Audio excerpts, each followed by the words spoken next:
చంద్రబాబు ప్రమాణ స్వీకారం నేపథ్యంలో విజయవాడలో ఆంక్షలు విధించారు పోలీసులు. నగరంలో ఎక్కడికక్కడ రహదారులను దిగ్బంధించారు. దీంతో వాహనదారులు ఇక్కట్లు పడుతూ ఉన్నారు. వీవీఐపీలు వస్తుండటంతో ప్రధాన రహదారులను బ్యారికేడ్స్తో మూసేశారు.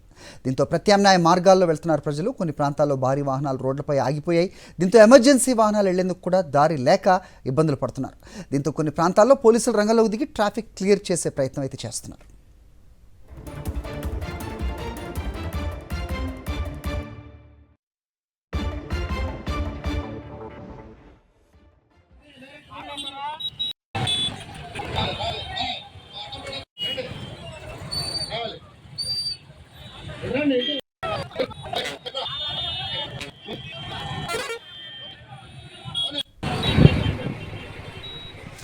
చంద్రబాబు ప్రమాణ స్వీకార నేపథ్యంలో విజయవాడలో ట్రాఫిక్ ఆంక్షలు విధించారు పోలీసులు. ఎక్కడికక్కడ రహదారులను దిగ్బంధించారు.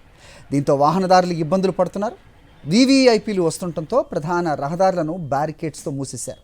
దీంతో ప్రత్యామ్నాయ మార్గాల్లో వెళ్లాల్సి వస్తోంది ప్రజలు. కొన్ని ప్రాంతాల్లో భారీగా వాహనాలు రోడ్లపై ఆగిపోయాయి. దీంతో ఎమర్జెన్సీ వాహనాలు వెళ్లేందుకు కూడా దారి లేక ఇబ్బందులు పడుతున్నారు.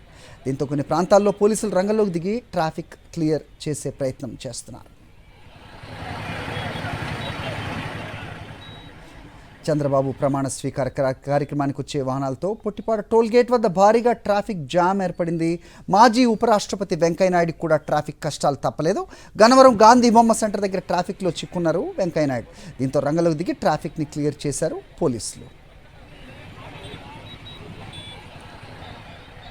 రైట్, ఈ ట్రాఫిక్ ఇక్కట్లపై అప్డేట్స్ మా కరెస్పాండెంట్ అమర్ సతీష్ అడిగి తెలుసుకుందాం. అమర్, చెప్పండి. సో వెంకయ్యనాయుడు కూడా తప్పని పరిస్థితి, ట్రాఫిక్ కష్టాలు మొత్తంగా క్లియర్ చేసే ప్రయత్నాలు ఏ మేరకు వస్తూ ఉన్నాయి? పెద్ద ఎత్తున వారధి పైన కూడా ట్రాఫిక్ నిలిచిపోయిందనే అప్డేట్ అందుతోంది. ఏంటి మీ దగ్గర ఇన్పుట్స్? సరే, విజయవాడకు 30 కిలోమీటర్ల దూరంలో ఉన్నటువంటి గన్నవరం ఐటీ పార్క్ లో చంద్రబాబు ప్రమాణ స్వీకారం జరుగుతోంది. ఈ నేపథ్యంలోనే పెద్ద ఎత్తున ఆ పార్టీ జన సమీకరణ చేస్తోంది. అన్ని జిల్లాల నుంచి కూడా పెద్ద ఎత్తున అవసరానికి మించి బస్సులు వాహనాల ద్వారా జనాల్ని తరలిస్తుండడంతో విజయవాడపై ఆ ఎఫెక్ట్ అయితే పడింది. ఖచ్చితంగా 30 కిలోమీటర్ల దూరంలో ఉన్నప్పటికీ కూడా విజయవాడ వ్యాప్తంగా ఉన్నటువంటి అన్ని మెయిన్ ప్రధాన రహదారులతో పాటు జాతీయ రహదారులన్నీ కూడా పూర్తిగా ట్రాఫిక్ తో చిక్కించుకునే పరిస్థితి అయితే. అంటే విజయవాడ నగరంలో విఐపీలు ఎవరైతే ఉన్నారో, ఇతర రాష్ట్రాలకు వచ్చినటువంటి ముఖ్యమంత్రి కావచ్చు, చిరంజీవి కావచ్చు, ఇతర విఐపీలు అందరూ కూడా విజయవాడలోనే స్టే చేస్తుండడంతో స్థానికులందరూ కూడా ఇబ్బందులు ఎదుర్కొంటున్నారు. ఒక ప్రాంతం నుంచి మరో ప్రాంతానికి వెళ్ళడానికి కూడా అనేక ఇబ్బందులు అయితే ఎదురవుతున్నాయి.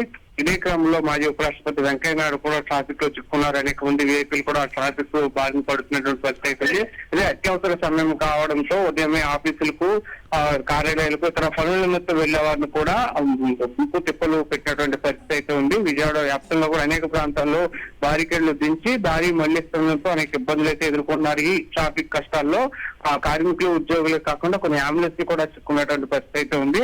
దీనికి సంబంధించి మాత్రం ప్రజలు ఆగ్రహం వ్యక్తం చేస్తున్నారు. ఇతర సుదూర ప్రాంతమైనటువంటి దాదాపు 30 కిలోమీటర్ల పైన దూరం ఉన్నటువంటి ఆ ప్రాంతంలో చంద్రబాబు ప్రమాణ స్వీకారం జరిగితే విజయవాడలో పెద్ద ఎత్తున ట్రాఫిక్ ఆంక్షలు విధించడం పట్ల మాత్రం కొంచెం తల వీరుతున్న పరిస్థితి అయితే ఉంది.